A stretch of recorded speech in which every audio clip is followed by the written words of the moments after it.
오늘 우리에게 주신 하나님의 말씀은 로마서 12장 1절에서 5절까지의 말씀입니다. 우리 같이 12장 1절에서 5절입니다. 같이 읽겠습니다. 그러므로 형제들아, 내가 하나님의 모든 자비하심으로 너희를 권하노니 너희 몸을 하나님이 기뻐하시는 거룩한 산 제물로 드리라. 이는 너희가 드릴 영적 예배니라. 너희는 이 세대를 본받지 말고 오직 마음을 새롭게 함으로 변화를 받아 하나님의 선하시고 기뻐하시고 온전하신 뜻이 무엇인지 분별하도록 하라. 내게 주신 은혜로 말미암아 너희 각 사람에게 말하노니 마땅히 생각할 그 이상의 생각을 품지 말고 오직 하나님께서 각 사람에게 나누어 주신 믿음의 분량대로 지혜롭게 생각하라. 우리가 한 몸에 많은 지체를 가졌으나 모든 지체가 같은 기능을 가진 것이 아니니 이와 같이 우리 많은 사람이 그리스도 안에서 한 몸이 되어 서로 지체가 되었느니라. 아멘. 오늘 우리에게 말씀을 전해주시는 정재인 교수님은 실천신학대학원 대학교 교수님으로 계시고 또 여러 가지 많은 귀한 사역들을 감당하고 계시는 교수님이십니다. 오늘 뉴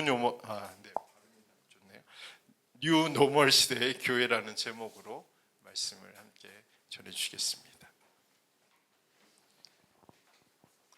네, 반갑습니다. 실천신학대학원에서 종교사역 강의하는 정재영이라고 합니다. 이렇게 귀한 자리에 초청해 주시고 또 귀한 성도님들 뵙게 돼서 참으로 감사하고 영광스럽게 생각합니다. 설립 3주년 참으로 축하드리고요. 정말 목사님, 사모님 또 여러 성도님들 애 많이 쓰셨습니다. 앞으로도 또 하나님께서 귀하게 쓰시는 교회가 되기를 간절히 소망합니다. 오늘 저는 뉴 노멀 시대 교회라는 제목으로 준비를 했습니다. 저는 신학자가 아니고요, 목사님도 아니기 때문에 오늘 설교보다는 강의를 듣는다 그렇게 생각하시면 좋을 것 같아요. 종교사역이라는 학문이 좀 생소하실 텐데 말 그대로 종교와 사회를 연구하는 학문이다 이렇게 보시면 되겠고요. 저도 평생 교회를 다닌 사람이지만 우리 항상 교회 안에서 세상을 내다보지 않습니까? 그것도 물론 자연스러운 것이지만 한편으로는 교회 밖의 관점에서 교회를 들여다보는 것도 필요합니다. 그렇지 않으면 우리가 우물한 개구리가 될 수도 있고요. 또 균형을 잘 이룰 수 없기 때문에 저도 평생 교회를 다닌 사람이지만 사회 관점에서 사회과학적인 그런 수단을 통해서 교회를 들여다보고 연구하고 그런 활동을 하고 있습니다. 오늘 그런 관점에서 뉴 노멀 시대 교회, 뉴 노멀이란 말 코로나 이후에 우리 참 많이 들었던 그런 말인데요. 이 단어를 중심으로 해서 오늘날 교회가 어떤 의미가 있는지를 살펴보도록 하겠습니다. 네, 코로나 이후에 종교에 대해서 여러 가지 얘기들이 많이 있었습니다. 이미 코로나가 이제 좀 안정이 된 지도 꽤 됐습니다만 당시에 코로나 이후에 종교에 대한 전망이라고 하는 것은 크게 두 가지로 나뉘는데 하나는 낙관론, 하나는 비관론입니다. 이 사회적 재난 시기에 낙관론이라고 하는 게 좀 이상하게 들릴 수도 있지만 우리 종교에 대해서 생각을 해보면 사람들이 종교를 아주 태평성대 안정된 시기에 별로 찾지 않는 경향이 있습니다. 우리 신앙인들도 조금 그런 것 같아요. 아주 부족함이 없고 결핍이 없고 안정되었을 때 하나님 잘 찾지 않는 경향이 있습니다. 문제가 생기면 사업에 좀 어려움을 당하거나 건강에 문제가 생기면 아이고 하나님 하면서 새벽 예배도 나가고 하지 않습니까? 일반적으로 종교에 대한 생각이 그렇다는 겁니다.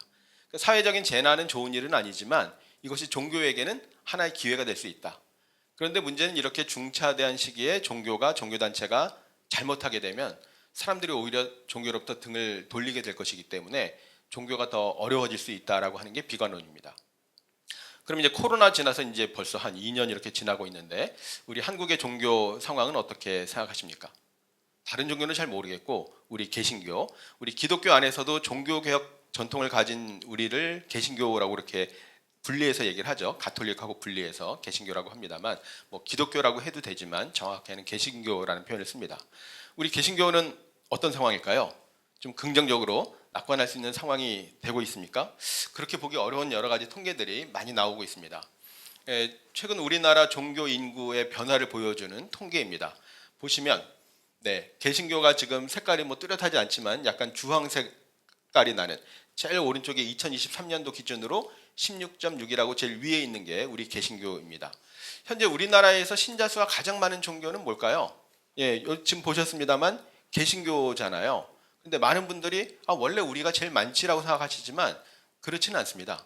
우리나라에 오랫동안 가장 신자 수가 많은 종교는 불교였습니다. 불교가 제일 많았고 항상 한 20% 넘게 이렇게 유지가 됐는데 최근 한 5년 10년 사이에 무슨 일이 있었는지 종교가 아주 급락을 했습니다. 너무 많이 줄어가지고 한 3분의 1 정도가 줄었다 이런 얘기를 하고 있는데요. 우리도 사실은 그렇게 좋진 않아요. 지금 통계로 보시면 이게 지금 그 표본 조사라고 해서 정확하게 뭐 전 국민을 조사한 건 아니고 한 1,000명, 2,000명, 많으면 한 5,000명까지 이렇게 조사를 하는 것인데 그 결과를 보게 되면 우리가 한 20% 넘은 적이 있긴 합니다만 우리도 감소해서 현재는 17%가 좀 안 되는 상황입니다. 우리도 줄고 있어요. 그런데 불교가 더 많이 줄어서 약간 어부지리 비슷하게 우리가 신자 수 1위가 되긴 했습니다만 그렇게 낙관할 수 있는 상황은 아니라고 하는 걸 생각해 보시면 좋겠고요. 요건 좀 복잡합니다만 목회 데이터 연구소라고 교계 여러 가지 통계 조사하는 단체가 있습니다. 카카오톡으로 이렇게 친구 이렇게 맺기를 하면 매주마다 이렇게 리포트를 보내줍니다. 그래서 우리 목사님이나 성도님들도 좋은 데이터를 이렇게 받아보실 수가 있는데 저도 관계를 하고 있고요. 그 단체에서 전문가들을 통해 가지고 2050년까지 25년 후까지 한국 개신교 신자 수가 어떻게 달라지는가를 추정하고 있는데 그 결과들을 쭉 따라가 보시면 맨 왼쪽이 이제 24년도죠. 맨 오른쪽이 50년도입니다. 점점 줄어드는 게 보이시죠? 숫자가 좀 잘 보이시진 않지만 여기가 이제 16.2%라고 되어 있고요. 제일 끝으로 가면 제목에 있습니다만 11.9%까지 한 12%까지 줄어든다는 얘기고요. 신자 수는 현재 820만 명 이렇게 추정이 되는데 줄어들어서 560만 명 이렇게 줄어들 거라고 예상을 하고 있습니다. 한 25년 후에 상당히 많은 비율로 줄어들 것으로 예측이 되고 있는데 그 중에서도 이제 2030 청년 세대가 더 많이 줄어든다는 그런 예측이 나오고 있고요. 그리고 이런 통계를 보시게 되면 항상 이단들이 포함되어 있습니다. 이단은 우리는 분명히 다르다고 생각을 하고 있지만 이런 조사를 하면 이단들도 그냥 자기가 개신교라고 체크를 하기 때문에 구별해낼 방법이 없어요. 조사할 때는. 그래서 자연스럽게 포함이 됩니다. 그래서 우리나라 이단이 얼마나 되는지는 정확하게 파악하기는 어려운데 전문가들의 얘기에 따르면 대략 한 8% 정도, 전체 개신교 신자 중에 한 8% 정도. 지금 기준으로는 한 5, 60만 명 이렇게 얘기를 많이 합니다. 그러니까 그 인원을 또 제외해야 되는 거예요. 정통 기독교인이 아니니까 제외하게 되면 더 적다고 하는 것이고요. 가나안 신자라고 들어보셨습니까? 가나안 성도? 제가 책을 내고 연구도 많이 했습니다만 가나안 성도라고 하는 것은 이제 교회 출석하지 않는 성도, 주일인데도 주일 성수 안 하고 교회를 안 다니는 사람들을 말하는 것인데 왜 이 사람들을 가나안 성도라고 하느냐? 제가 만든 말은 아니고요. 이미 뭐 4, 50년 전부터 쓰기 시작했던 말인데 교회 안 나가는 걸 말하기 좀 애매하니까 민망하니까 가나안 성도라고 말을 했는데 가나안을 거꾸로 해보세요 하면 안 나가가 되니까 교회 안 나가는 사람, 교회 출석하지 않는 기독교 신자, 뒤에 통계가 또 나옵니다만 이런 사람들이 굉장히 많이 있다는 거예요. 이 사람들을 제외하면 이 사람들은 우리가 볼 때 넓은 의미의 기독교인이라고 할 수 있어요. 교회는 안 다니지만. 그런데 이 사람들이 교회 출석을 안 하기 때문에 교세라고 할 때는 보통 교회 출석하는 신자들을 말하잖아요. 그러니까 정통교회 출석하는 사람들만 얘기하면 더 줄어들게 된다는 얘기입니다. 그래서 그 숫자가 한 300만 명 남짓 정도 될 것이라는 것이고요. 그 사람들 포함했을 때 통계가 이제 12%라고 하는 것인데 그렇다면 앞으로 우리 신앙생활, 우리 목사님의 목회라고 하는 것이 교회 안에 있는 12%, 그나마 이단 제외하고 가나안 성도 제외하면 교회 안에 있는 신자는 이제 10%도 안 되는 것인데 여기에 우리가 모든 에너지와 관심을 쏟아부을 것인가? 아니면 교회 밖에 있는 90% 되는 비신자 또는 교회 밖의 사람들에게 관심을 가져야 될 것인가? 당연히 둘 다 관심 필요하죠. 교회 안에도 필요한데 교회 안에만 모든 에너지를 쏟기보다는 또 교회 밖에 있는 사람에 대한 관심이 필요하다. 이런 말씀을 오늘 좀 드리고 싶습니다. 아까 말씀드렸던 가나안 성도에 대한 통계인데요. 제가 한 10년 전에 책을 냈을 때 가나안 성도가 한 100만 명은 되는 것 같다 이렇게 추정을 했어요. 당시의 통계를 가지고. 왜냐하면 여기 보시면 2012년도에 11%라고 돼 있잖아요. 당시 우리 개신교 신자 수에 대입을 하면 대략 한 100만 명이 되는 거예요. 그랬더니 한편에서 그렇게 많을까? 너무 많은 거 아니냐라고 얘기를 하고 있는데 어떻게 되고 있습니까? 계속 늘어나고 있어서 작년에는 31%까지 늘었어요. 무슨 말이에요? 개신교 신자라고 하는 사람들 중에 10명 중에 3명은 교회는 출석 안 한다는 얘기입니다. 통계조사하면 개신교예요 라고 체크는 하는데 교회는 출석하지 않는 거예요. 조금 보태면 거의 3명 중에 1명이 그렇다는 얘기입니다. 30%니까. 그리고 오른쪽에 보시면 특히 20대에서 44%, 그러니까 20대 기독교인 개신교 신자 중에 거의 둘 중에 한 명은 교회는 안 다니는 사람들이에요. 왜 교회를 안 다니느냐? 굉장히 길고 복잡한 얘기들이 많이 있어서 다 설명드리긴 어렵습니다만 어쨌든 뭐 교회에 대한 뭔가 불만족, 실망감 뿐만 아니라 요즘 최근의 경향이 개인주의화 성향이 많이 생기고 있기 때문에 교회 다니면서 신앙생활하기보다는 내 스스로 내 방식으로 내가 알아서 신앙생활을 하고 싶다. 이런 좀 경향들이 나타나고 있다고 하는 건데 이게 계속 늘어나고 있다고 하는 겁니다. 이런 것들도 이제 한국 교회에 큰 어려움을 주기도 하고 도전이 되고 있습니다만 이런 것들을 우리가 이제 감안을 해야 된다고 하는 얘기입니다. 저희가 몇 년 전에 2030 세대 조사를 했었어요. 그래서 앞으로 10년 후에 자신의 신앙생활, 교회 생활이 어떻게 될 것 같습니까? 라고 물어봤더니 제일 오른쪽에 기독교 신앙도 유지하고 교회도 잘 나갈 것 같다가 53%밖에 안 나왔는데요. 그 다음에 기독교 신앙은 유지하지만 교회는 안 나갈 것 같다. 이게 가나안 성도죠. 이 가나안 성도 비율이 40%가 나왔어요. 그리고 1년 후에 다시 3040을 조사했는데 어떻게 됐습니까? 더 낮아졌어요. 교회 열심히 다니겠다 온 사람은 40% 조금 넘고요. 가나안 성도 될 것 같다는 대답이 50%까지 나오고 있어요. 그러니까 앞으로 10년 후에 꼭 이렇게 된다는 법은 없지만 자기 스스로 젊은 세대가 신앙 전망을 되게 비관적으로 하고 있다고 하는 겁니다. 앞으로 한국 교회가 굉장히 좀 어두워질 것이라는 예측을 하게 하는 그런 통계입니다. 이런 어려운 뉴노멀 시대에 우리 신앙을 어떻게 해야 될까를 한번 점검해 보시면 좋겠습니다. 무슨 사진인지 아시겠습니까? 옛날 집인데 뭐 하는 집이었을까요? 최초의 교회당. 우리 아름다운 반석교회처럼 이렇게 최초의 교회당입니다. 옛날 집인데 모양이 좀 특이하죠. 왜냐하면 옛날 집 보통 이렇게 똑바로 한일자로 그리는데 꺾여 있잖아요. 그래서 이것을 기역자 형태의 최초 교회당 이렇게 얘기합니다. 이런 형태가 전국에 몇 개가 남아 있어요. 보존이 되어 있기도 하고요. 근데 왜 이렇게 꺾여 있을까요? 그 전에 이렇게 교회당이 처음 생기기 전에는 어디서 모였을까요? 어디서 예배를 드렸을까요? 당연히 집에서 드렸겠죠. 우리 성경에서도 처음에 가정에서 예배드리잖아요. 다락방에서. 우리 처음 교회도 건물이 생기기 전에는 가정에서 모였습니다. 그런데 남녀가 따로 모였죠. 여자는 여자끼리 안방에서, 남자는 남자끼리 사랑방에서. 그렇게 하다가 우리가 한 공동체인데 같이 모여야지 해가지고 건물을 마련했는데 그 건물이 이렇게 꺾인 이유는 안에 들어가면 이렇게 되입니다.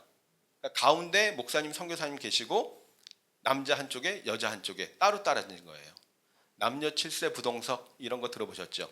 옛날 조선 시대 유교 사상 때문에 남녀를 철저하게 구별을 해놓은 겁니다. 야, 이 옛날 사람들 기껏 건물 지어서 만들어 놓고는 또 따로따로 앉아.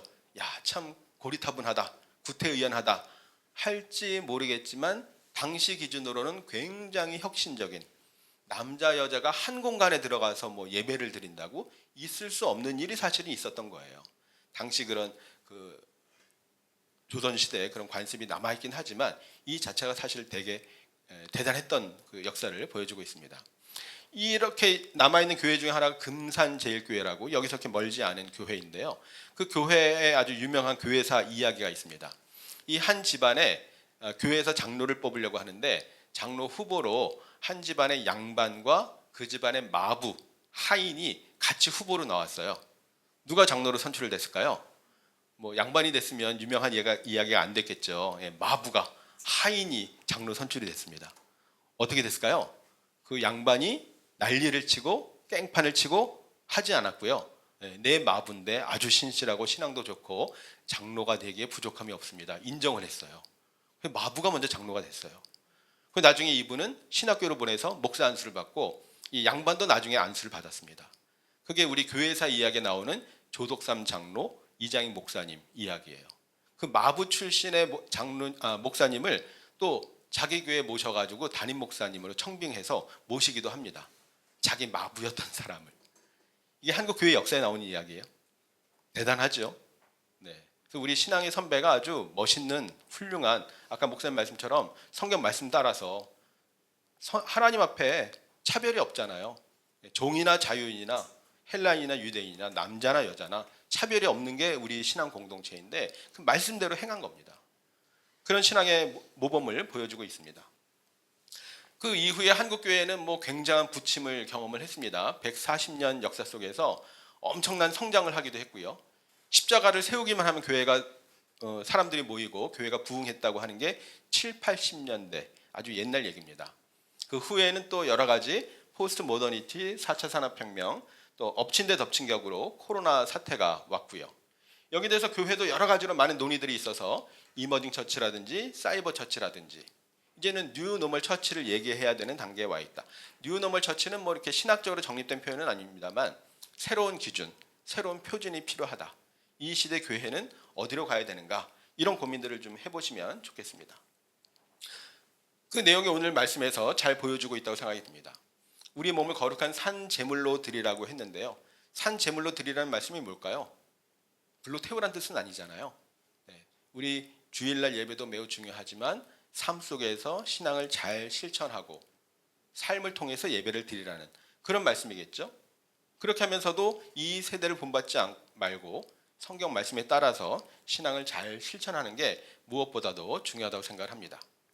미국의 유명한 종교사역자 중에 로버트 벨라라는 분이 종교와 사회 관계를 얘기하면서 이 세 가지 경우를 얘기를 하고 있습니다. 조금 뭐 어렵게 보일 수도 있는데 어려운 내용은 아닙니다. 첫 번째는 용해. 용해는 녹는다는 뜻이죠. 녹아 들어간다는 겁니다. 그러니까 우리 신앙의 정체성이 세상에 나와서 녹아 들어가서 흔적도 없이 사라지게 되면 이 사회에 어떤 긍정적인 기여를 하기 어렵다고 하는 겁니다. 두 번째는 분리인데요. 말 그대로 세상과 완전히 분리가 되는 거예요. 말하자면 산속에 들어가서 벽을 쌓아놓고 담을 쌓아놓고 세상에는 아무런 관여를 하지 않는다면 성경 말씀대로 빛과 소금의 역할을 할 수가 없겠죠. 세 번째는 그래서 창조적 긴장이라고 되어 있는데요. 세상과 어느 정도 관계를 갖고 있지만 그냥 세상과 합하는 것이 아니라 동화되는 것이 아니라 긴장 관계를 가지면서 필요에 따라서 참여하고 또 때로는 비판하기도 하고 이런 관계가 중요하다고 얘기를 하고 있습니다. 최근에 우리 사회가 정치 문제로 굉장히 시끄러웠었어요. 그죠? 이제 새 대통령이 나오긴 했습니다만 또 거의 절반 가까이는 그 대통령을 찍지 않았잖아요. 굉장히 정치적으로 갈릴 수 있는 이런 상황입니다. 이 상황에서 많은 기독교인들이 심지어는 장로님, 목사님들까지도 정치 이념에 사로잡혀가지고 그냥 어떤 특정 정당이나 후보를 맹목적으로 지지하는 것들을 많이 보게 되는데요. 좀 바람직하지 않아 보여요. 그죠? 우리 신앙인들은 성경 말씀 하나님의 관점에서 보고 뭐 정치에 대해서도 견해를 가져야 될 텐데 맹목적으로 무조건 어떤 한 사람만 지지하는 것은 좀 바람직하지 않아 보입니다. 거리를 두고 지지하더라도 비판적으로 지지하고 이런 태도가 필요하리라 생각이 듭니다. 최근에 그 한국 교회 또는 기독교인에 대한 여러 가지 조사들이 있었는데요. 이 조사는 뭐냐 하면 우리나라 여러 종교를 가진 사람들, 마지막에는 이제 무종교인도 있습니다만 각 종교에 대해서 어떤 호감도를 가지고 있는지를 물어본 거예요. 시간상 맨 아래만 보시면 무종교인은 이제 종교가 없는 사람입니다. 그럼 종교가 없는 사람이 다른 종교들에 대해서 어떤 생각을 가지고 있는지를 보여주는데 호감도가 제일 높은 종교가 뭐예요? 불교라고 나와 있습니다. 그죠? 그 다음에 가톨릭, 그 다음에 원불교. 원불교 아십니까? 익산 중심으로 꽤 많이 번창하고 있는 한국의 신종교고요. 그 다음에 기독교, 여기 이제 개신교입니다. 그 옆에 천도교라고 들어보셨어요? 천도교가 지금은 뭐 거의 명맥을 유지하기 어렵습니다만 우리나라 신종교예요. 최재우 뭐 이런 분들 기억나시죠? 그런데 지금 기독교가 4위라고 하면서 천도교하고 같은 비율이라고 하는 것은 원불교만큼도 호감도가 없다는 얘기입니다. 우리 사회에서 굉장히 우리 기독교, 개신교가 인정받지 못하고 있다는 그런 통계를 보여주고 있는데요. 하나 더 보시면 몇 년 전에 코로나 때 조사를 했던 건데요. 저도 참여를 했습니다만 세계 종교를 얘기하고 어떤 이미지를 가지고 있는지 한 20개 정도 형용사를 수식어를 제시를 했습니다. 그래서 보니까 불교하고 가장 가까운 이미지는 포용적인, 상생하는, 보수적인, 친근한, 뭐 이렇게 나쁘지 않죠? 천주교는 어떻습니까? 진정성 있는, 도덕적인, 헌신적인, 희생적인 이런 이미지가 있다는 거예요. 개신교는 배타적인, 물질적인, 위선적인, 이기적인, 세속적인 좋은 게 하나도 없습니다. 어떻게 된 일일까요? 우리나라 국민들이 종교에 대해서 이런 생각을 가지고 있다는 거예요. 저는 목사는 아닙니다만 저도 신학교 교수고 평생 교회 다닌 사람이고 밖에 나가서 그래도 남들에 대해서 좀 더 모범적으로 보이려고 하고 덜 세속적이려고 애는 씁니다만 별 소용이 없는 거예요. 그냥 교회 다닌다고 하면 다 저런 식으로 본다는 얘기입니다. 이런 상황에서 전도는 잘 될 수 있을까요? 어렵겠죠. 우리가 아무리 예수님에 대해서 천국 복음에 대해서 얘기를 해도 사람들이 말하는 사람을 신뢰하지 않으면 그 메시지를 잘 듣지 않겠죠. 메신저를 신뢰하지 않으면 메시지도 귀에 들어오지 않는 겁니다.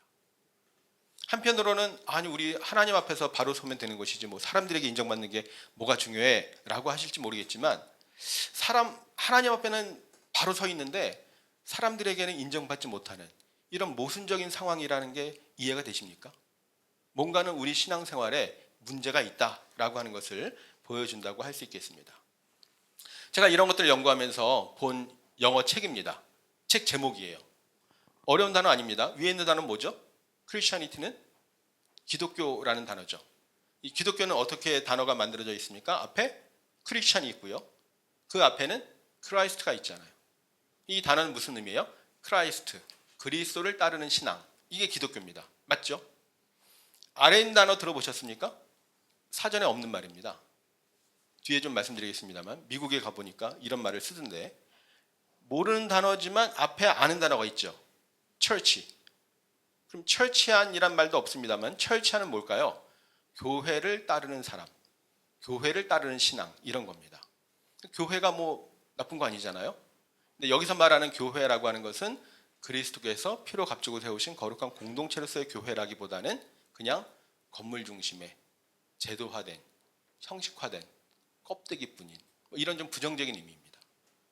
그래서 건물로서의 교회도 중요하긴 하지만 이런 형식화된 교회를 따르는 게 바른 신앙인가? 그래서 우리나라 신학자들이 교회교라고 번역을 하기도 합니다. 우리 신앙은 기독교 신앙인가, 교회교 신앙인가 하는 것에 대해서 한번 점검할 필요가 있겠습니다. 무슨 사진일까요? 뭐 하는 장면일까요? 미국의 유명한 교회가 예배드리는 장면입니다. 우리 아름다운 반석교회하고 좀 비슷한가요? 좀 달라 보이죠? 만약에 이 사진을 10년, 20년 전에 봤다면, 한 30년 전에 봤다면 예배드리는 사진이라고 생각했을까요? 잘 생각 안 했을 것 같아요. 그냥 무슨 콘서트 장면이라고 생각했을 것 같은데요. 제가 그 평생 교회를 다녔다고 말씀을 드렸죠. 중학교 때, 중고등학교 때 교회들마다 문학의 밤 이런 거 있었던 거 아십니까? 교회 오래 다니신 분들은 아실 텐데요. 문학의 밤. 제가 다닌 교회는 좀 보수적인 교회였기 때문에 문학의 밤이라고 하지 않고 샤론의 밤이라고 했습니다. 샤론의 꽃 예수. 예수님만 찬양하는. 왜냐하면 문학의 밤이라고 하면 그냥 뭐 시낭독도 하고 문학 작품도 얘기하고 뭐 이랬거든요. 그런 거는 허용되지 않고 오직 예수님만 찬양하는 그런 시간을 가졌는데 그때 제가 이제 그 기타 치는 걸 좋아해가지고 기타를 치면서 이제 찬양을 하겠다고 친구들하고 같이 얘기를 했다가 전도사님한테 굉장히 혼났습니다. 왜 혼났을까요? 그 세상 음악 연주하던 더러운 손으로 감히 네가 어디 거룩한 예배당에 나와서 뭘 한다고? 당장 때려쳐! 뭐 이런 소리를 들어가지고 깨갱하고 못했습니다. 만약에 지금 전도사님이 그렇게 말씀하신다면 어떨까요? 너무 세상을 잘 모르신다고 그렇게 반응할지 모르겠어요. 제가 하지 못했는데요. 나중에 그 전도사님이 목사 안수를 받고 경기도 안산에서 개척을 하고 또 목회를 하셨는데 인사드리러 이렇게 찾아갔습니다. 이 사람들이 꽤 많이 모여서 예배를 드리고 있었는데 강대상 옆에 드럼 세트가 있고요. 전제 기타 치면서 찬양을 드리고 뭐 그렇게 하는 거예요. 시간이 많이 지나긴 했습니다만. 그래서 제가 목사님을 뭐 비난하려고 하는 게 아니라 세상이 변한다는 겁니다. 옛날엔 그런 것들이 허용되지 않았지만 시간이 지나면서 자연스럽게 받아들여지는 부분들이 있다고 하는 것이죠. 이런 식의 예배 장면도 우리가 생각할 때는 좀 이상했을 수도 있지만 지금은 충분히 이해가 되는, 받아들여지는 그런 모습이죠. 요즘 청소년들 찬양하면 어떤 찬양을 할까요? 아까 저도 이제 찬양할 때 제가 잘 모르는 찬양 이렇게 막 겨우겨우 따라가고 이렇게 했습니다만 요즘 청년이나 청소년들은요 힙합 많이 합니다. 랩으로 찬양하고요. 제가 같이 이렇게 하다 보면 전혀 감흥이 없고요, 뭐 은혜도 안 돼요. 그래서 하나님이 안 받으실까요? 우리는 좀 불편해도 하나님은 충분히 받으실 수 있다고 하는 것이죠. 그런 점에서 우리가 예배를 드리고 또 신앙생활 하는 데에서 중요한 것은 본질은 무엇이고 비본질적인 무엇인가 하는 것들을 좀 생각해 보시면 좋을 것 같습니다. 우리가 주일날 모여서 하나님을 찬양하고 경배하는 것은 신앙의 본질 가운데 하나겠죠. 그러나 어떤 방식으로 예배드리고 찬양할 것이냐는 상황에 따라서 굉장히 달라질 수 있을 거예요. 모든 교회가 아름다운 반석교회와 똑같은 방식으로 예배드리고 찬양드리진 않을 겁니다. 그렇다고 해서 그게 무슨 큰 문제가 되는 것은 아니잖아요. 그렇다면 교회 존재의 목적은 무엇인가? 교회는 왜 존재하는가? 아까도 잠깐 우리 목사님께서 그런 말씀하셨습니다만 교회는 왜 세상에 존재하는가? 아름다운 반석교회는 왜 존재하는가? 하나님이 왜 세우셨을까를 잘 생각해 보시면 좋을 것 같아요. 뭐 성경적으로 가장 간단하게 말씀드리면 대계명을 생각할 수 있겠죠. 하나님을 사랑하고 이웃을 사랑하라고 하는 것. 그렇다면 그것을 이 시대에 어떻게 실천할 것인가? 삶으로서 우리가 예배를 드리면서 어떻게 그런 것들을 구체적으로 실천할 수 있을까? 그런 것들을 좀 생각해 보시면 좋을 것 같습니다. 오늘 성경 말씀에 4절에서 5절에 보게 되면 지체의 얘기를 하고 있습니다. 몸과 지체 얘기하는 거 다 아시는 말씀이죠. 한 몸에 여러 가지 부분들이 있다는 말씀인데요. 이게 요즘에 표현하는 이제 공동체와 비슷한 말이라고 볼 수 있습니다. 우리가 교회를 신앙 공동체, 예배 공동체 이런 표현들을 많이 쓰잖아요. 공동체가 무슨 표현일까요? 제가 그 연구를 하면서 이런 것들을 좀 정리해 봤는데요. 공동체란 말을 많이 쓰고 있는데 그 의미가 굉장히 다양하다는 거예요. 미국의 어느 사회학자가 이 공동체란 말을 쭉 열거를 해보니까 그 의미가 99가지는 되더랍니다. 의미가 100가지는 된다는 거예요. 똑같이 공동체란 말을 하고 있는데 다양하다는 겁니다. 우리 성도 여러분은 공동체 하면 제일 먼저 어떤 게 떠오르시죠? 보통 공동체는 생활 공동체입니다. 주거 공동체, 같이 사는 사람. 그런 공동체가 사실 많이 있어요. 아름다운 반석교회 성도님들 같이 사시나요? 아니잖아요. 그럼 공동체 아닌가요? 공동체가 될 수 있다는 거예요. 공동체의 의미가 꼭 같이 살아야만 공동체가 아니라는 겁니다.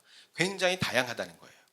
그럼 우리는 어떤 공동체인가 하는 것들을 좀 생각해 보시면 좋겠는데요. 저는 크게 두 가지는 좀 구별하면 좋겠다고 생각합니다. 첫째가 안으로의 공동체성, 두 번째가 밖으로의 공동체성. 안으로의 공동체성이라고 하는 것은 우리가 하나가 되고 연합하고 결속하는 겁니다. 아까 우리 장로님께서도 합력하여 선을 이룬다는 그런 기도 하셨습니다만 우리가 다 합력하고 하나가 되는 공동체, 그게 안으로의 공동체죠. 가족 같은 공동체를 이루는 것입니다. 그러나 그것으로는 충분하지 않고 완전하지 않다고 하는 것입니다. 우리 변화산 신드롬이라는 거 들어보셨습니까? 변화산 뭔지 아시죠? 예수님께서 제자들하고 같이 산에 올라가서 기도하시는데 예수님이 변하셨어요. 제자들이 보고 너무나 놀랐죠. 놀랍기도 하고 두렵기도 하고. 그래서 무슨 말을 하죠? 여기가 좋사오니 초막 3개를 짓고 뭐 이런 유명한 말이 나오잖아요. 그것에 대해서 성경에서 뭐라고 말씀하신가요? 좋게 평가하지 않죠. 주석처럼 성경 말씀에서 설명하고 있는데 저가 무슨 말을 하는지 자기도 모르더라. 뭐 이런 표현이 나와요. 왜 그렇죠? 예수님이 이제 여기서 큰 영광을 받으실 게 아니라 땅에 내려가서 세상에 내려가서 십자가 고난을 당하시고 처형을 당하실 거잖아요. 근데 제자들은 그런 것들 모르기 때문에 그냥 변화된 모습을 보고 여기서 천년만년 살려고 하는 그런 생각을 하는 겁니다. 하나님께서 우리에게 원하시는 것은 우리가 교회로 모여서 교회로 하나가 되는 것은 매우 중요하지만 우리끼리만 좋은 공동체가 아니라 세상에 나가서 하나님의 뜻을 실천하고 빛과 소금의 역할을 다하는 그런 공동체가 되어야 된다고 하는 것이고요. 그것이 밖으로의 공동체성이라고 할 수 있습니다. 우리끼리만의 신앙이 아니라고 하는 것이죠. 조금 어려운 말로 종교의 사사화라는 말을 썼는데요. 한자가 개인사 일사자입니다. 이게 뭐냐면 신앙이 아주 개인적인 일이 돼버렸다고 하는 거예요. 원래 신앙은, 원래 종교는 사회와 같이 맞물려 있습니다. 사회적인 근원을 가지고 있고 사회에 대해서 여러 가지 책임을 다하는 게 일반적으로 종교의 특징인데 오늘날 현대사회에서 종교라고 하는 것이 우리 기독교뿐만 아니라 다 아주 개인주의화된 종교가 되어버려서 사회에서 역할을 하지 못하고 있다고 하는 거예요. 그런 것들을 극복하는 게 매우 중요하다고 말씀을 드리는 것입니다. 이분은 누굴까요? 옛날 사람이죠. 옛날 사진이죠. 박서양이라고 알려진 우리나라 최초의 양의사입니다. 한의사가 아니라 양의사. 근데 이분의 출신 성분이 무엇일까요? 백정 출신입니다. 아버지가 백정이었어요. 옛날에 백정이라고 하는 사람들은 일반 그 생활 영역에서 분리되어 있었던 거 아시죠? 따로 백정촌이 있었잖아요. 근데 어느 날 하루는 이 아버지가 백정촌에 있었는데 복통이 나가지고 떼굴떼굴 굴렀습니다. 근데 지나가던 선교사가 봤는데 도와줄 수가 없는 거예요. 자기는 의사가 아니니까. 사무엘 무어라는 선교사가 봤는데요. 그래가지고 친구인 의료 선교사 에비슨에게 얘기를 해가지고 좀 도와주라고 합니다. 에비슨은 어의였어요. 어의라고 하는 건 왕을 돌보는 의사란 뜻입니다. 왕을 돌보는 의사인데 백정을 좀 돌보라고 얘기하니까 어떻게 했을까요? 내가 무슨 백종을 돌보냐고 하지 않고 한 걸음에 달려가서 고쳐줬습니다. 감동을 받아가지고 내 자식은 나처럼 천하게 키우지 말고 좀 훌륭하게 키워야 되겠다라고 해가지고 당시에 우리나라 최초의 근대 의료교육기관 어딜까요? 재중원 들어보셨죠? 그게 전에 했던 드라마 재중원, 소설 재중원의 실제 이야기입니다. 드라마는 대부분 허구지만 그 뼈대는 실화거든요. 그 실제 이야기가 이분의 얘기인 거예요. 그래서 이분이 나중에 우리나라 최초의 양의사가 되고 이름을 박서양이라고. 서양은 동양서양 서양은 아니고요. 상서로운 빛, 좋은 빛 그런 뜻으로 이름을 지었는데 원래 당시에 백정들은 이름은 뭐 개똥이 새똥이 불렀지만 성이 없었어요. 그래서 그 아버지가 고종에게 탄원을 보냅니다. 우리 백정도 성을 갖게 해주십시오. 그래서 고종이 인정을 해요. 성을 써도 된다. 그래서 당시에 제일 흔한 성인 박씨 거기에다가 봄을 이룬다, 봄이 온다 해가지고 성춘이란 이름을 짓습니다. 본인 이름을 박성춘이라고 지었는데 나중에 서울 승동교회라고 아십니까? 지금도 있는 큰 교회인데요, 장로교회인데요. 거기에 장로가 됩니다. 당시에. 그래서 백정 출신의 장로가 양반들 앞에서 연설을 했던 이런 이야기가 한국 교회사에 나옵니다. 엄청나지 않습니까? 백정이라고 하면 정말 멸시천대 받던 신분인데 이 백정 출신의 장로가 나와서 양반들 앞에서 연설을 했던 이게 한국 교회 역사에 나오는 거예요. 앞에서도 금산제일교회 말씀을 드렸습니다만 신앙을 아주 개인적이고 사적인 것으로만 이해한다면 그래서 오로지 골방에서만 기도를 한다면 밖에 나가서 자신의 삶 속에서 이웃과의 관계에서 직장에서 신앙을 제대로 실천하지 못할 수도 있는 것이죠. 그러나 신앙의 관점에서 하나님의 관점에서 세상 질서가 신분 질서가 맞지 않다고 생각하면 그런 것들을 뜯어 고치기도 하고 극복했던 게 우리 신앙의 선배들의 모습이라고 하는 것입니다. 그런 점에서 우리가 교회 공적인 책임을 한번 생각해 보시면 좋겠어요. 코로나 때 많이 읽었던 책 중에 하나인데요. 신앙서적은 아니고 종교사회학 책입니다. 미국의 유명한 종교사학자가 썼는데요. 기독교의 발흥 제목부터가 좀 딱딱하긴 합니다만 간단하게 말씀을 드리면 우리 기독교가 언제 시작이 됐나요? 2000년 전에 시작됐죠. 어떻게? 누구에 의해서? 예수님의 오심으로 인해서 시작된 거잖아요. 그전엔 기독교가 없었던 거죠. 그러니까 기독교가 지금처럼 세계적인 종교가 된 게 아니고 처음에는 아주 적은 사람들이 소수가 새롭게 만든 종교로 일종의 신흥 종교였다고 하는 거예요. 근데 이 소수 신흥 종교가 어떻게 세계적인 종교로 발흥하게 되었는지 우리식으로 말하면 뭐 부흥이라고 생각해도 다르지 않습니다. 그 얘기를 보여주는 책이에요. 뭐 요인은 굉장히 여러 가지로 복합적입니다. 근데 그 중에 하나 코로나 때 많이 읽었던 이유는 전염병에 대한 대처에 대해서 얘기를 하고 있습니다. 당시에도 큰 전염병이 있어서 뭐 중세 유럽에도 그 흑사병도 있고 뭐 여러 가지 전염병이 있었잖아요. 근데 예수님 오셨던 그 당시에도 많은 전염병이 돌았는데 그때 이교도들은 여기에 대해서 신앙적으로 해석하지 못했기 때문에 그냥 이 병으로부터 도망가기 바빴고 환자들도 돌보지 않았다는 거예요. 근데 소수 신흥 종교였던 기독교인들은 달랐다는 겁니다. 이것을 하나님의 섭리 가운데 이해하려고 했었고 하나님이 우리에게 이렇게 고통을 주신 이유가 있을 것이다. 그리고 이타성의 규범이 있었기 때문에 이타성의 규범이라는 게 뭘까요? 선한 사마리아 사람의 이야기에서 보여준 것처럼 이웃사랑, 내 이웃을 내 몸과 같이 사랑하라. 이런 말씀을 붙잡고 있었기 때문에 그런 이타성의 규범이 있었다는 거예요. 그래서 환자들을 내팽개치지 않고 자기들도 사실은 굉장히 두려웠겠지만 환자들을 극진하게 돌보고 뭐 그중에 일부는 환자와 함께 사망하기도 하고 또 일부는 병을 극복하기도 하고 이런 것이 초기의 기독교가 세계적인 종교가 되는데 굉장히 중요한 요인이 되었다고 하는 겁니다. 한국의 기독교도 비슷한 역사를 가지고 있지 않습니까? 서양의 선교사들이 처음 140년 전에 이 땅에 들어왔을 때 콜레라가 창궐을 해가지고 콜레라 아시죠? 많은 사람들이 죽었습니다. 실제로. 그때 서양에서 온 선교사들이 자기 나라로 돌아가지 않았어요. 이 땅에 남아서 환자들을 극진하게 돌봤습니다. 그러다가 본인도 콜레라 감염이 돼서 돌아가시기도 하고 순교하고 서울의 양화진에 모셔져 있기도 하고요. 이런 희생과 헌신의 바탕에 한국교회가 세워진 겁니다. 지금 뭐 예전 같진 않지만 그래도 이제까지 우리가 신앙을 유지하고 이렇게 교회에서 예배를 드릴 수 있었던 것은 이런 신앙의 선배들 또 선교사님들의 희생과 헌신이 있다고 하는 것이죠. 그렇다면 우리의 관심은 우리의 책임은 어디에 있는가 하는 것도 생각해 보시면 좋을 것 같습니다. 최근에 미셔널 처치 얘기를 많이 하는데 들어보셨을까요? 시간상 간단하게 말씀을 드리면 미셔널이란 말도 사전에 없는 말인데요. 미션이란 말은 많이 들어보셨죠? 미션이 뭐예요? 요즘 영화 미션 임파서블도 있습니다만 미션이 뭐 임무, 뭐 책임 이런 거잖아요. 근데 기독교 용어로 무슨 뜻이죠? 선교입니다. 선교. 미션이 선교예요. 근데 우리 선교 생각하면 어떤 거 많이 떠오르세요? 보통은 해외 선교를 생각하지 않습니까? 해외 선교 중요합니다. 예. 세계적으로 그 전도 종족도 있고 하기 때문에 선교를 많이 해야 되는데, 그런데 선교는 꼭 해외 선교만 있는 게 아니라고 하는 것이죠. 레슬리 뉴비긴이라고 하는 분이 오래전에 영국의 선교사로 인도에 파송이 돼가지고 35년간 선교 사역을 마치고 자기 나라 영국으로 돌아갔더니 영국이 인도보다 더 선교지와 같은 상황이 된 거예요. 굉장히 많은 이주민들이 있고 무슬림들도 있어가지고 인도에서도 선교를 해야 되지만 영국도 이제 선교를 해야 되는 거예요. 그런 뉴스들 지금도 많이 나옵니다. 그래서 선교에 대한 생각이 바뀐 겁니다. 선교가 꼭 해외 나가서만 해야 되는 게 아니고, 물론 해외 선교 해야 되지만 국내에서도, 교회가 속한 이 지역에서도 해야 된다고 하는 것이죠. 그러니까 아름다운 반석교회도 좀 더 그 여력이 있으면 해외 선교에 대한 꿈을 가지고 계시겠지만, 굉장히 귀한 것이지만 해외 선교만 아니라 국내 선교, 대전에서 이 지역에서 선교적인 사명을 감당해야 된다고 하는 겁니다. 선교 후원뿐만 아니라 우리 스스로, 우리 교회가, 우리 성도님들이 선교적 삶을 살아야 된다고 하는 겁니다. 그것이 요즘 얘기 많이 하고 있는 마을 공동체 사역, 목사님들이 이제 마을 목회라고 합니다만, 마을이라고 하는 게 이 지역 사회를 말하는 것이죠.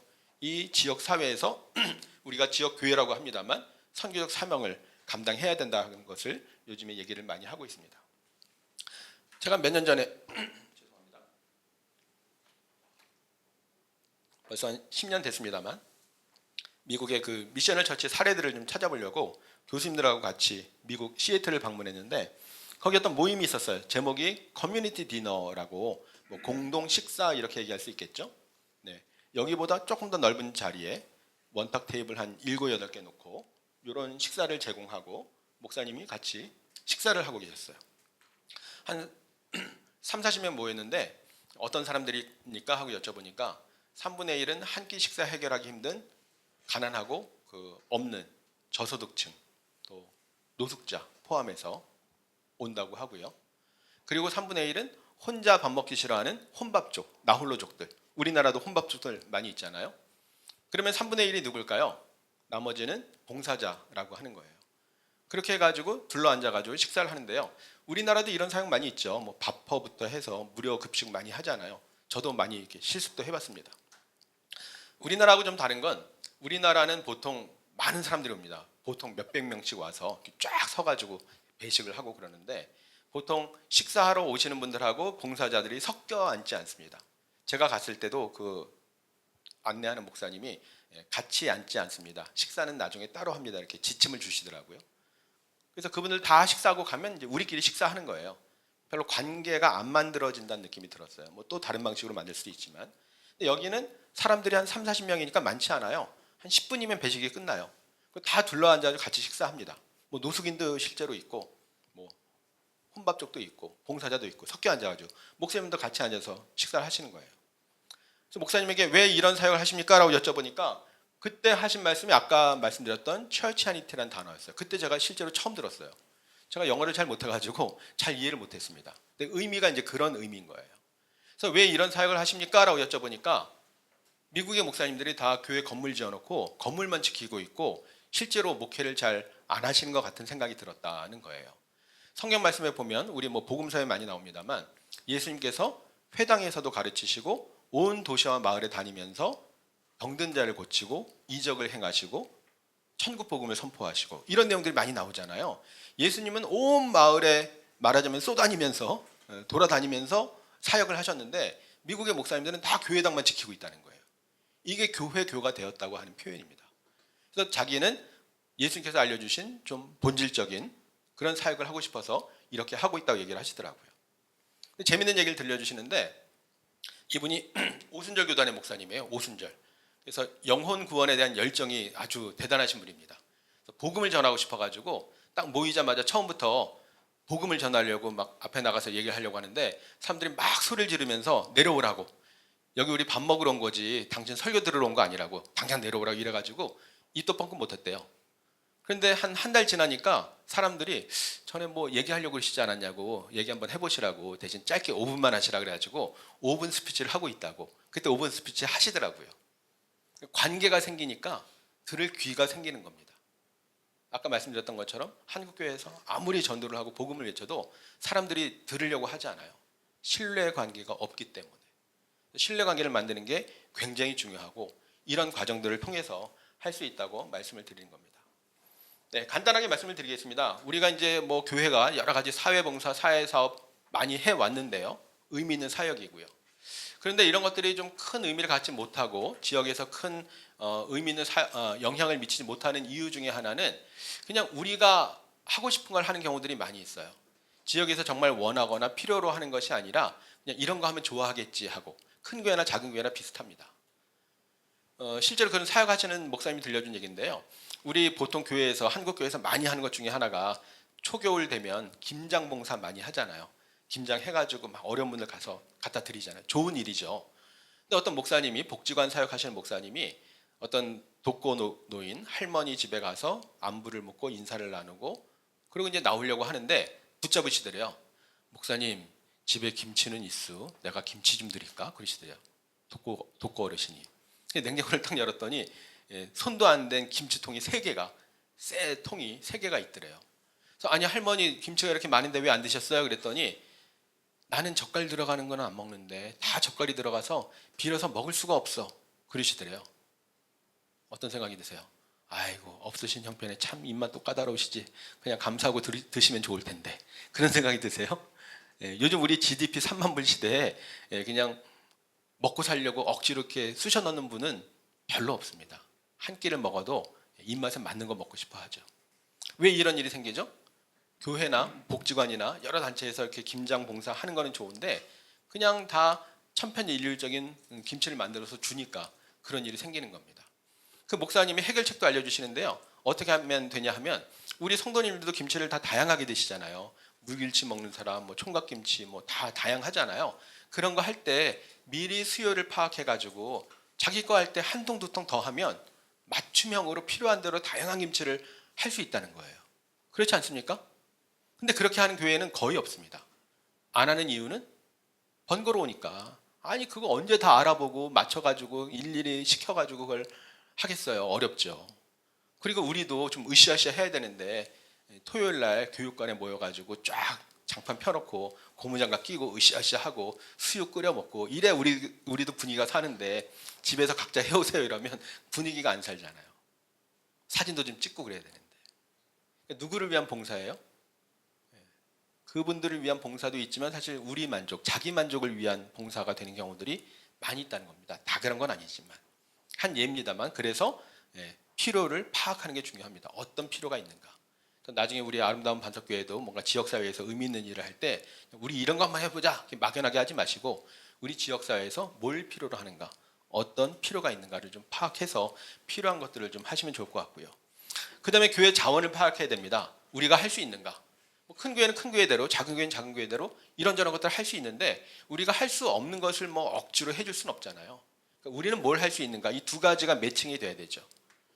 그런데 요즘 큰 교회에서 하는 방식 중에 하나가 뭐냐 하면 그 청소년부가 부흥을 하는데 유명한 사립학원의 일타 강사를 유치를 해가지고 이 강의를 듣게 해주는 거예요. 그 강의를 들으려면 우리 교회 청소년부에 등록을 해야 됩니다. 그랬더니 엄청나게 많이들 와가지고 등록을 해서 부흥을 한 거예요. 그런 거 간증하는 분도 가끔 계세요. 아, 이거 잘하는 건가요? 저는 잘 모르겠어요. 그 교회는 다 합의가 돼서 했겠지만 이게 정말 의미 있는 사역일까? 지금 사교육 때문에 여러 가지 문제가 많은데 거기에 교회가 또 한 걸음 들어간다고 하는 게 바람직할까를 고민해야 된다는 얘기입니다. 뭐 그 교회도 나름 고민했겠습니다만 그래서 필요를 파악하고 교회 자원을 파악하고 목회적이고 신앙적인 판단을 해서 이게 정말 교회가 하기에 의미 있고 좋은 일인가 그런 생각을 좀 해보시면 좋겠고요. 그런 것들을 통해서 다양한 마을 사역을 좀 개발도 하고 참여하시면 좋겠습니다. 이건 제가 몇 년 전에 쓴 책인데 한번 참고하시라고 보여드렸습니다. 네, 마지막인데요. 제가 이제 이런 데 관심이 있어가지고 조사를 좀 많이 했습니다. 그랬더니 일반 성도님들이 대답을 하기를 교회가 지역사회를 위해서 강좌나 프로그램을 운영하면 좋겠습니까? 지역사회를 위해서 주차장이나 교회 공간을 빌려주면 좋겠습니까? 작은 도서관이나 카페, 재활용 가게를 하면 좋겠습니까? 물어보니까 다들 동의율이 높아요. 그죠? 90% 가까이 좋다는 거예요. 교회가 이런 거 하면 좋지. 우리 아름다운 반석교회도 나중에 또 기회가 되면 이런 사역하면 좋겠죠. 그런데 제일 마지막에 뭐라고 돼 있죠? 기독교인이 동대표나 통반장, 이장, 주민자치위원으로 활동하는 것. 혹시 우리 성도님들 중에 동대표 계실까요? 주민자치위원, 동장, 반장 뭐 이런 거 하시는 분. 네, 저도 사실 뭐 바빠서 못하고는 있습니다만 이거 되게 중요한 거거든요. 우리가 우리 삶의 영역에서 기독교인답게 신앙을 실천하고 지역사회에서 책임감 있는 일을 하는 것. 이거 기독교인들의 영역이 아니라고 할 수 있겠습니까? 근데 이런 부분에 대해서는 아직은 난 좀 준비가 안 돼 있어라든지 그게 왜 기독교인이 해야 되는 거지? 라고 생각하는 경향이 있을 수 있다고 하는 거예요. 사실은 그런 부분들도 그 기독 시민의 영역이라고 하는 것이고 우리 책임 가운데 있다고 하는 겁니다. 지역사회에서 그런 일을 감당했을 때 선한 사마리아 사람 이야기처럼 강도 만난 것과 같은 아주 어려운 처지에 있는 사람들을 도와줄 수도 있고 중요한 역할을 감당할 수 있거든요. 그래서 교회 단위에서 여러 가지 귀한 사역을 하는 것도 중요하지만 우리 각자가 신앙인으로서 기독 시민으로서 참여하는 게 매우 중요하다고 하는 것입니다. 그런 점에서 우리가 공동체라고 말을 했을 때 아까 말씀드렸던 것처럼 우리끼리만의 공동체가 아니라 교회마다 소그룹 많이 하거든요. 구역 모임도 하고요. 요즘 뭐 가정교회도 하고 많이 하고 있습니다만 이런 활동들이 우리끼리만 교제하는 우리끼리만 삶을 나누는 그런 공동체가 아니라 지역사회를 위해서 실제로 귀한 사역을 감당하는 그런 교회가 되면 좋겠다고 생각합니다. 코로나 동안에 한국교회가 굉장히 힘들었습니다. 우리 아름다운 반석교회는 코로나 동안에 개척을 하셔가지고 아마 특별히 더 어려웠으리라 생각이 듭니다만 그러나 그럼에도 불구하고 하나님께서 교회를 세우신 이유는 우리끼리 좋은 교회, 우리끼리 유익한 교회가 아니라 실제로 우리 주변에 우리보다 더 어려운 사람들에게 유익이 되고 필요한 교회가 되려고 세우시지 않았을까 생각을 해보게 됩니다. 우리 아름다운 반석교회가 그런 교회가 되면 좋겠습니다. 제가 한번 기도